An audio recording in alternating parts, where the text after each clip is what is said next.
Hey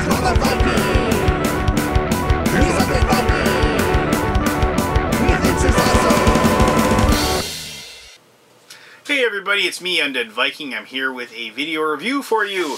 And the game I'm reviewing today is a fairly recent release from Z-Man Games called Russian Railroads. I don't know what it was about Russian Railroads that piqued my attention. I think it was the idea that there was kind of like a few Euro games coming out right around mid-January, which was like kind of when this kind of hit the scene. Maybe it was early February. I don't remember exactly. But I remember this and a game called Bruxelles 1893 were coming out, and it was just like there was this kind of weird influx of Euro games that I was kind of interested in, and I picked it up. I don't know, I might have got it through Miniature Market, I'm not sure. But I picked it up, I ordered it, and for whatever reason, I didn't like play it immediately. It kind of sat on my shelf, and I was like, alright, I got that, I can play it when I get a chance. And some other stuff came in, and I was playing that or whatever. And I kept hearing other people talking about it. It was really fun. It was really good. And like it was a nice crunchy worker placement game. And so finally I got to like the point where I hadn't played it, but I knew somebody who had, and they offered to teach me how to play. And I was like, oh, for once I don't have to actually teach a game, which was actually, you know, kind of nice that like I didn't have to. So I sat down and I played the game, and I was really intrigued by it. I had a lot of fun playing it, and I thought it was pretty neat. And the person who taught me the game, of course, just crushed me, which now I kind of understand how that feels, because a lot of times when I teach the game to my friends, I like, you know, like I kind of know how the game works, and I'm teaching them step by step, if you will. So, but I've revisited the game several times now, and I've introduced it to several other people, and across the board, people have enjoyed the heck out of it. And I definitely do feel it is a very, very strong game. It has a lot of things that I really, really like, and a lot of things I really love. There's a couple of things that just, I don't know, it's like one of those, it's that weird nagging voice in the back of my head, but I'll tell you about those when I get to my conclusion. Until we get to there, what we'll do right now is we will go ahead and show you how to play Russian Railroads. I'll give you a quick overview of the rules like I always do, and then we'll come back to this spot where I am right now, and I'll tell you exactly what I think about this game. And as always, hopefully somewhere along the way you'll figure out whether or not this is a game you want on your shelf, and you can go ahead and find it. You can find it anywhere. It's all over the place, and put it on your gaming shelf so you can play it at your leisure. Alright, so how to play Russian Railroads from Z-Man Games. Yes, this is one of those Euros that has tons of little parts and bits and pieces or whatever. But as with lots of these Euros that have all this stuff, once you've played it and you've actually like digested a turn of it, the game just clicks along, and it's like you've the rules kind of slip and slide away, and you just can kind of focus on enjoying the game. Something that's really to the credit of the design. But this is the main board of the game. This is the personalized playing board. This is like the green board. You can see I've set up a 4-player game here. I'm not going to go through a turn or show you each and every step or anything like that. I'm just going to kind of show you the different things that you do on your turn. First of all, the main board is pretty simple. You'll see there's all these locations. They'll either have a worker or 2 workers, or in some cases they have 3 workers on there. To activate the spaces, obviously you need the workers, and you need to place those on those spots. And you see the turn order, so green goes first, then blue, then yellow, then red.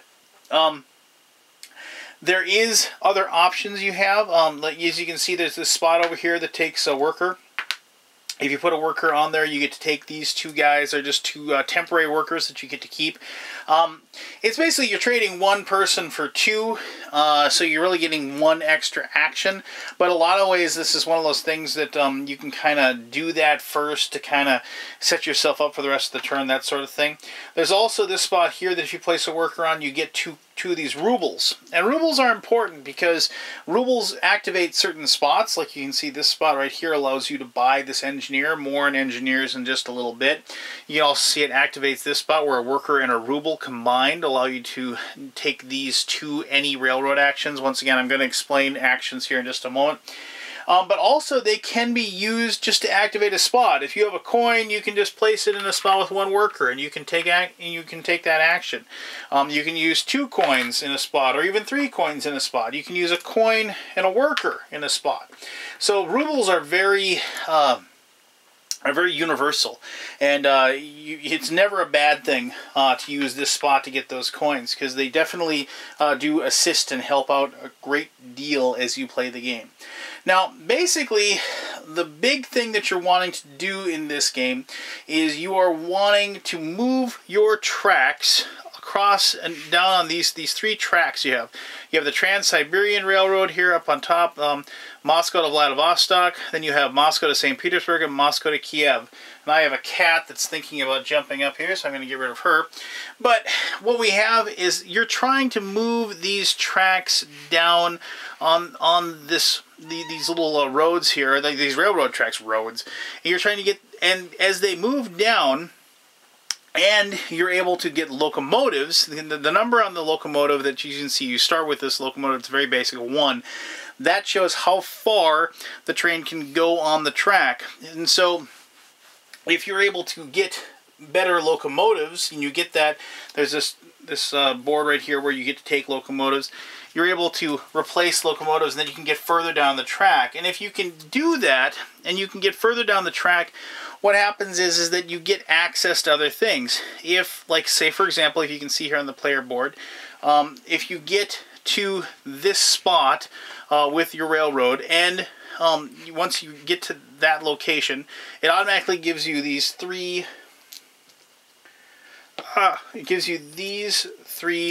gray railroads, and then you get to place them to there. So they're opened up, and now you can start building gray railroads and use these spots that move the gray railroads. And now that is automatically done. You'll notice there's no train underneath here. But however, this spot right here, if you get a brown railroad, and you can see there's a little train marker underneath there.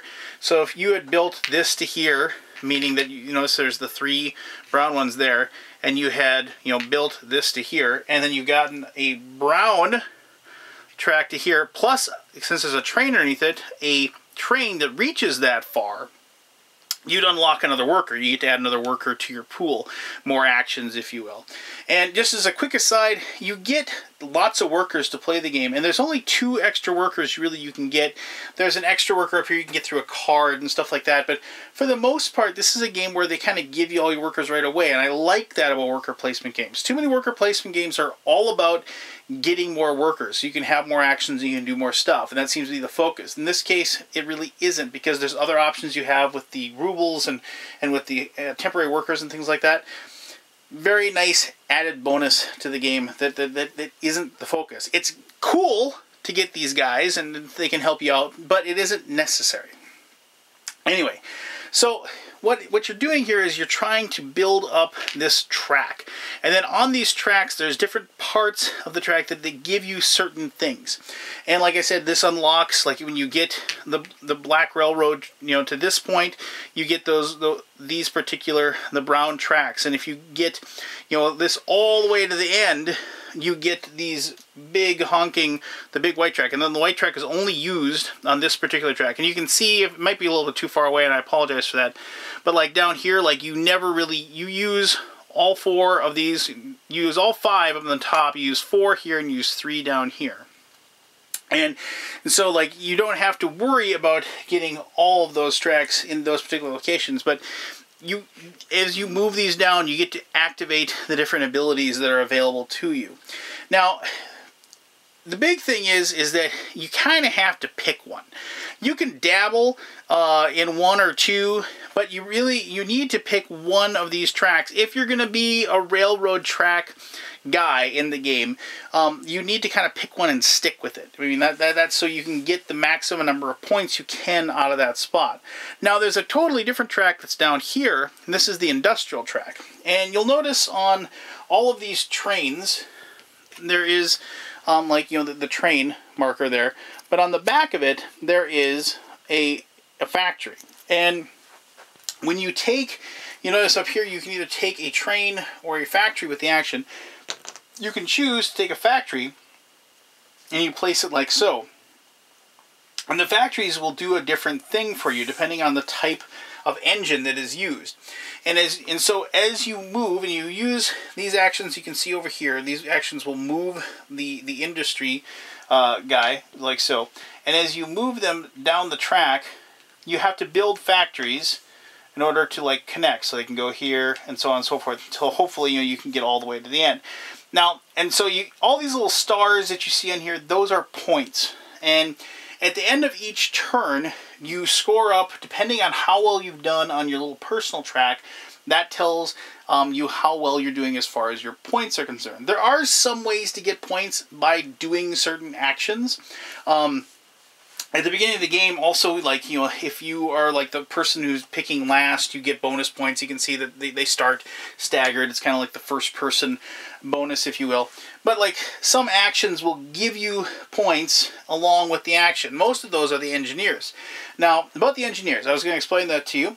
You start off with 7 engineers, and this is kind of the way that the game kind of tells you how long the game is going to last. Because after each turn, you move these engineers into these locations like so, and then you flip them over. In the meantime, where these 2 engineers are, and this is an extra action space at this present time.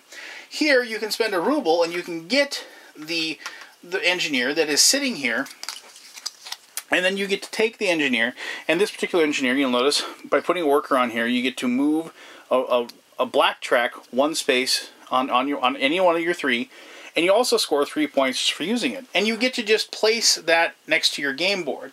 And now that is your thing. That's your particular guy. Nobody else can use it. So getting these guys and that are going to help you, like say, and you can kind of see the ones that are coming up. Like this guy's an industry guy. You can see if by using him, you get to go ahead and move on the purple track, on the industry track, and plus it gives you 3 points. So you can see ones coming up, and you can say, I really need to get that guy. So I need to put myself in a position to be the first player, so to speak, and have money at the turn so I can buy that. Now, turn order is not determined by anything other than somebody maybe taking one of these 2 spots. If, say I was 3rd, and you take this spot you see right there, you get to actually then, at the end of the turn, you get to go ahead and take and move your guy, and everybody else gets pushed back. So like so. I shouldn't have moved the other guy back like that. And everybody gets pushed back.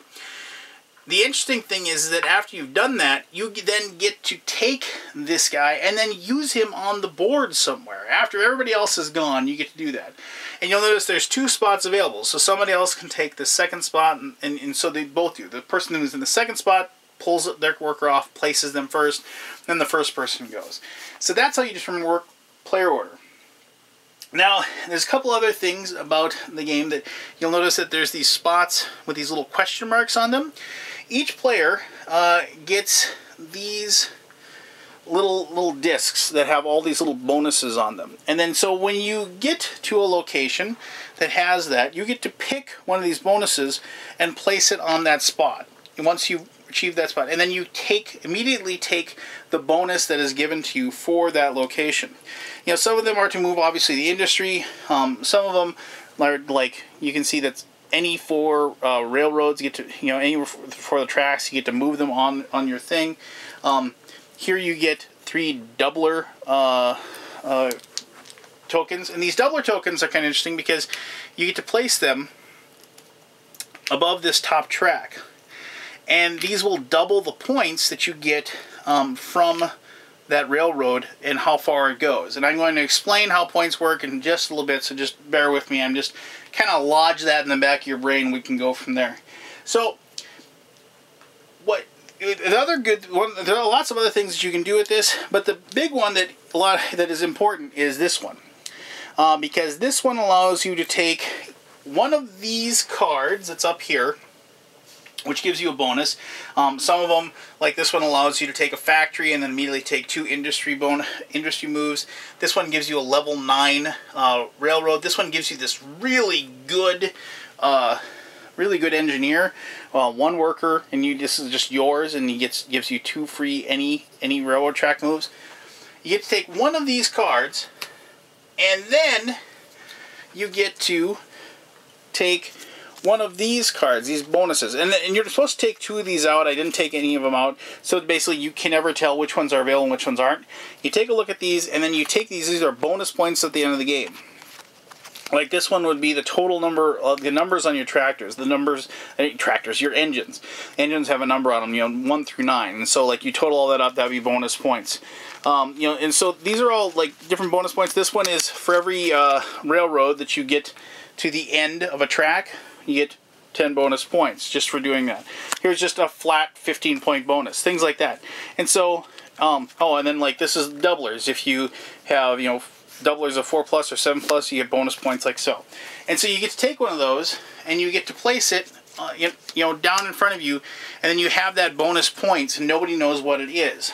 And because you've taken 2 of those cards out, other people might be able to guess at what your bonus cards are, but they can't be sure because maybe those cards didn't exist in the deck when you looked at them and placed them down. Now, this, some of you might wonder, it's like, well, this one, I said the engines go 1 through 9, and this one goes all the way to 15. The Trans-Siberian Railroad is the only railroad where you are allowed to combine 2 engines, like so. And so that would be that would get to level 12, a 7+5. And as you build engines, you do get to swap them out. Like I know, I started with that. I started with this one, this number 1 engine. So as you build more engines, you get to slowly swap them out, and they move, you know, down the path. And eventually, what will happen is that you'll get an engine, say like, you know, you get a level 8 engine. And I should mention, the number of the engine that you have to take with this action, where you get an engine, you have to take the lowest number that's available. And so you can't take a 3 until all the 2s are gone. You can't take a 4 until all the 3s are gone, and so on and so forth. But, so like you get this one, it's an 8, and so then that would take a place of this one, and this, you know, 5, so you probably maybe, you know, this would, you put this one there, so then now you reach, you know, 15, 8 + 7, and then so you take this last one, and you just replace that 5 down there, and you have this one. You don't throw it away. You put it by the side of the board, because now it becomes a factory that somebody is able to take when they build a factory, if they choose to do so. So at the end of the turn, what will happen is you total up the points. Now the big thing about the points is what you have to know is that there are, when you have to determine how far your tracks got, and then like add up, like, you know, like only to the point of where your your actual engine reaches. And then you can see up here, there's this, you score 1 point for every space that is, you know, gray, 2 points for every space that is brown, 4 points for every space that is this cream color here, or kind of a wood color, and then 7 points for every white. Now you might see there's some dotted lines on there. There is a bonus token that you can place, and that's this one, that allows you to place this over this inlay over that. So it's 3, 6, and 10. So you can actually increase the value of the brown, the wood, and the white color by placing that down. But after every turn, you total up your points. You total up. So like in this case, and without these doublers here, like in this case, if this would probably never exist. But in this case, you know, this would be, you know, gray is worth a point, so this is 1 point and 2 points, so it stops right there. And then this one, because it's brown, it's 2 points for each spot, so this is worth 2 points, 2 points, and 2 points. So that would be worth 6, 7, and 8. Now if these doublers are in place, like you would double the points for that particular spot. So this is 1, 2, 3, and these would be with turbo, these are worth 4 each. So 3 plus 4 is 7, plus 4 is 11, plus 4 is 15. And then you look down, and the same thing goes at this round as far as the different tracks. And then down here, you get these bonus points you can see, and these are cumulatives. Like you can see that right here it says if you can get a train plus a track, black track, down to like this part, like this is worth 4 points, 3 points, 2 points, 1 point. You can actually total those up. Those are cumulatives. This, if you got one to here, and you had this 5 there, 4 plus 3 plus 2 plus 1, you would actually, you know, get the full 10 points for that. There's also, you notice, a little inlay that's right there. Another one of these bonus tokens that you can use. That is this one here. Allows you to place like this little inlay down where this spot is now worth 20 points. And you can see, you can probably guess right now that like the points in this game kind of are climb pretty good. And then down here, and I removed some of my factories, just pretend there's factories here. You earn the points the furthest points that you've reached with your industry. So in this case, this would be worth 15 points for you. And so you add up all the points that you've gained, you know, by where your tracks are and where your industry is. And then you add total it up and you move it down. As soon as, whenever you lap it, you get, you know, one of these tokens. So the first time if you get over 100, you know, which you will, you take 2, and then if you lap again, you go 3, you lap again, you go 4, and so you can kind of determine, you know, how many points you really have. I should mention, since I have these guys out, these are the extra engineers. The engineers you pick are randomly picked for those locations. You pick 3 A engineers and 4 B engineers.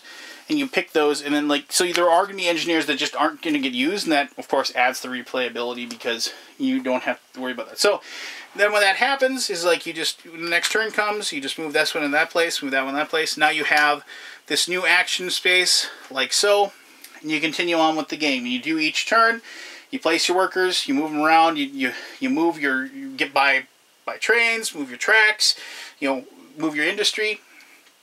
Eventually you get the last turn. When the last turn comes, you replace, because turn order doesn't matter, you place that to like 2 workers, you get to move 3 industry, pretty powerful spot. You can use that. And you know, you just continue on until the very end. Each turn, like I said, you score points until, and whoever has in most points after all the turns have gone is obviously going to be the winner of Russian Railroads. And there is one last bonus point thing besides these cards. You'll notice here this 40, 20, 0, 0. Whoever has the most engineers gets 40 points. Whoever has the second most gets 20, and then 0 and 0. And then if you're tied with a number of engineers, each engineer has a number on him. Like this guy, you can see has a 2. Let's see what this guy has. And this guy, you can see has a 15. Whoever has the highest, if you had the same number of engineers, whoever had the highest numbered engineer would break that tie. So there you go. That's how you play Russian Railroads. Like I said, it's got a lot going on, but this game is super slick, it's super fast, and it's super fun. But let me tell you more about that in my conclusion. Non-Kickstarter review. I can twirl the board around. Yeah, I know. You know, I should have maybe come up with a new thing somewhere along the line in the last like 3-4 years, as far as my come back to the review thing. But whatever. Oh, and somebody asked me about this guy. Yeah, I still have him. I found him. So anyway, so there we go. Oh, and also, I bought a new Twins hat, as you may have noticed. So I'm looking forward to another horrendous losing season from my favorite baseball team. Now then, Russian Railroads. Okay, now it's a train game, ostensibly, I guess. And I know that the designers themselves have actually made train games before, like the train games. When you say train game, an actual train game, you know. And I say that because I don't really consider this much of a train game. Yes, it is based on the idea of trains, and it has, you know, dip its toes into the theme of it. But I think with some good finagling and with some change-ups, you could definitely have made this game themed otherwise. So it isn't like a true train game, in my opinion. Now, all that being said, I already said in the introduction, I really enjoyed the heck out of the game. It is a very fun game. It has a lot of little cute little puzzles to it. Probably the one aspect that I like the most about the game is I like the different tracks, and I like the whole process of having to move the one track has to move forward before the next one can move, and the next one can move, and so on and so forth. And there's all that wonderfully judicial pre-planning that you have to go through in order to, like, you know, put your workers down in the correct places to get the things that you want to do to work and do the things that you want. Now, all that being said, I mean, I can't really say more about the game as far as that's concerned. I mean, it's it's very, very good medium weight worker placement, and it's pretty straightforward in my opinion as far as you know, like, I mean, not as far as the puzzle to solve, but I mean it's pretty, like, the puzzles that are presented to you are pretty straightforward. There's no like little twist and turn like that's going to surprise you. You know fully well going into your turn, I need to, you know, move my brown railway at least 2 spaces so I can get my next railway to move up to here, so I can get this button that'll allow me to turn that in for points, and so on and so forth. And so then it's up to you to figure out how you're going to pull that off with the things that are in front of you. And then you're also, of course, racing against the other people that are playing the game, and, you know, trying to make sure that, like, they don't take the spots that you need. And I should say, the one really nice thing is inevitably people are going to be taking the spots that you need, or I should say the optimal spots that you need. There's going to be spots that are, like, absolutely perfect that are working for you. Oh, if I can just get a guy on there, I can move my black my black rail twice, and that's perfect. That's exactly what I need, and I can do that. Oh, dang it, he took that spot. Now I have to use, like, more workers than I want, or I have to do a suboptimal move to get what I needed. And so there's that going on. And that's, I really like that. I really like the fact that I can mess with people. Now, all that being said, of course, is that in every single type of these games, I've never really, truly ever had a situation where people have purposely really put up workers somewhere to prevent somebody from doing what they want. It's always, that's like the bonus.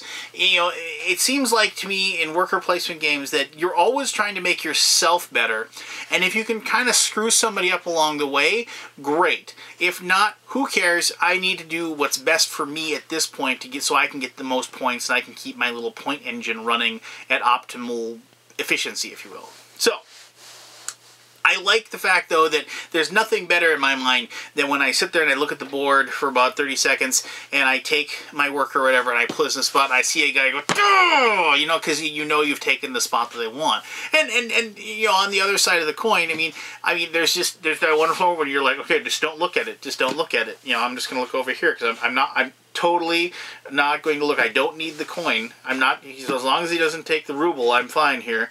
I'll look over here and I'll just do my Jedi mind trick. Don't put it there. Don't put it there. Oh, he did put it there, you know. So I enjoy that aspect of the game a great deal. So now, all that being said, excellent game. I think if you like worker placement games, I think if you dig a train theme, I think if you like not seriously heavy Euros, but you like really, really like heavy, like medium to heavy Euros, I think this is a great game, especially if you're a worker placement fan. Now, my quibbles that I have with the game. Okay.